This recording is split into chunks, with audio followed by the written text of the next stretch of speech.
وعن انس بن مالك رضي الله تعالى عنه قال قال رسول الله صلى الله عليه وسلم من صلى لله 40 يوما في جمعة يدرك التكبيرة الأولى كتبت له براءة من النار وبراءة من النفاق. হযরত আনাস রাদিয়াল্লাহু তাআলা আনহু থেকে বর্ণিত, রাসূলুল্লাহ সাল্লাল্লাহু আলাইহি ওয়াসাল্লাম বলেছেন, যে ব্যক্তি আল্লাহ তাআলার জন্য তাকবীরুল সহে নিয়মতান্ত্রিকভাবে ধারাবাহিকভাবে 40 দিন জামাতে নামাজ আদায় করবে, আল্লাহ রাব্বুল আলামিন তাকে দুইটি ছাড়পত্র দান করবেন। একটি হলো তাকে জাহান্নামের আগুন থেকে মুক্তি দান করবেন, আর অপরটি হলো তাকে নিফাকিয়াত থেকে মুক্তি দেবেন।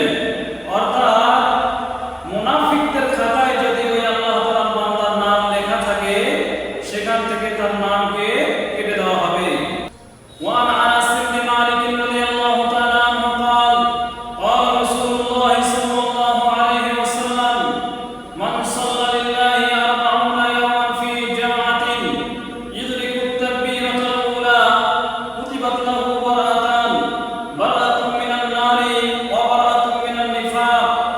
হযরত আনাস রাদিয়াল্লাহু তাআলা আনহু থেকে বর্ণিত, রাসূলুল্লাহ সাল্লাল্লাহু আলাইহি ওয়াসাল্লাম বলেছেন, যে ব্যক্তি আল্লাহ তাআলার জন্য তাকবীরুল সহে নিয়মতান্ত্রিকভাবে ধারাবাহিকভাবে 40 দিন জামাতে নামাজ আদায় করবে, আল্লাহ রাব্বুল আলামিন তাকে দুইটি ছাড়পত্র দান করবেন।